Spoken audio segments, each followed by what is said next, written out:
This incident occurred 4 years ago, and the memories of that Christmas night still linger in my mind. After dining at a fancy restaurant, my family and I were driving home. Unlike them, I wasn't tired, and the 45-minute drive felt never-ending. My little sister complained incessantly about her friend not getting her a Christmas gift, adding to the unpleasant atmosphere of the family drive. These car rides are etched in everyone's memories, staring out the window, enduring droning music, and listening to sibling complaints. It felt like an involuntary and angsty bus ride, lacking solitude. About 20 minutes into the drive, my dad stopped at a gas station for cigarettes, and the rest of the family got out to pee. I stayed in the car craving a moment of solitude. During this brief respite, I played a few games on my phone, appreciating the small win in time spent alone. However, when I glanced at the car clock and saw that 10 minutes had passed, I grew concerned about the delay. As I peered out of the window, I noticed a man staring at our car from a distance across the lot. His gaze was unsettling, and what made it more eerie was his plain, blank face devoid of expression. The man, about 5'9" and middle-aged, started walking towards the car upon realizing I had noticed him. Feeling scared, I was relieved when my dad returned with the family just as the man approached. My dad explained an argument with the cashier, but I was just glad to have them back. The man still stared, now wearing an annoyed expression, as we drove away. Unfortunately, the unsettling encounter didn't end there.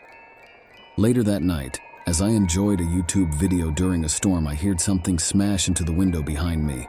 Startled, I thought it was a beard until I saw the same man standing outside, looking up at my room with a grin on his face. I screamed, and my dad, armed with a baseball bat, confronted the intruder. The police arrived, found the man in our shed, and arrested him.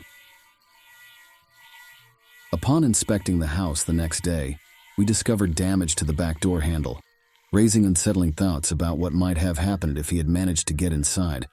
The incident remains a chilling memory, reminding me of the potential danger we narrowly avoided.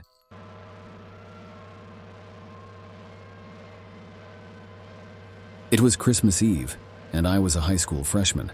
With my family's split celebrations between Christmas Day and Christmas Eve due to divorce, I found myself home alone. Excited for some rare solitude, I noticed an unfamiliar car parked on the street, but thought nothing of it. Shortly after settling in, there was an unsettling knock at the door. Knowing that family members would have keys, I felt a sense of danger.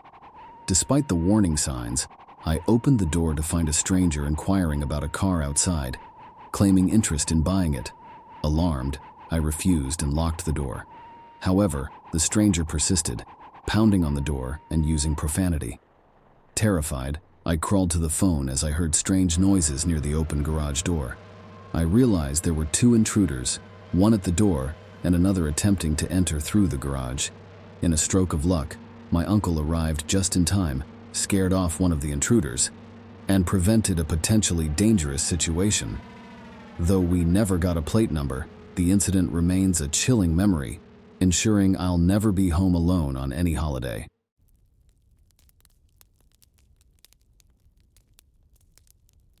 Once again, providing a bit of context, I grew up in the rural Deep South where most labor was seasonal, primarily related to harvesting. During the holiday season, many Hispanic families would pass through the town, boosting the local economy temporarily.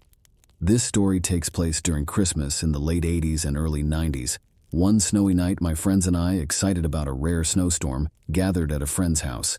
His father, ex-military, owned night vision goggles, adding an element of excitement to our sleepover. The story unfolds during our surveillance game, akin to an army base simulation, where we noticed peculiar movement in an abandoned neighboring house. This house, empty for months, had a faint light in the attic visible through night vision goggles. Intrigued, we decided to investigate. Donned in layers of warm clothes, we formed a makeshift paramilitary unit, sneaking through the woods to avoid detection.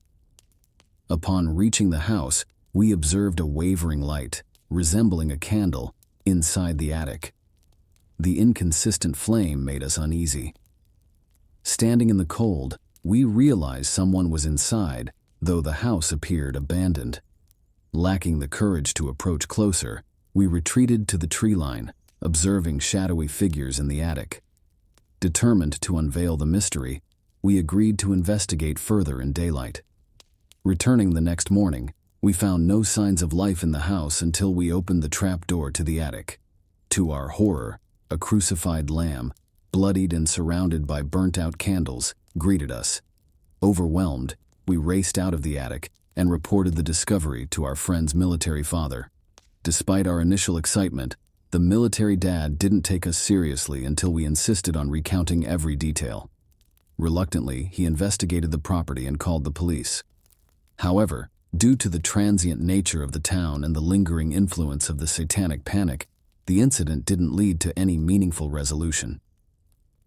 Reflecting on the experience, the fear lingers as we realize we narrowly avoided stumbling into a potentially dangerous ritual.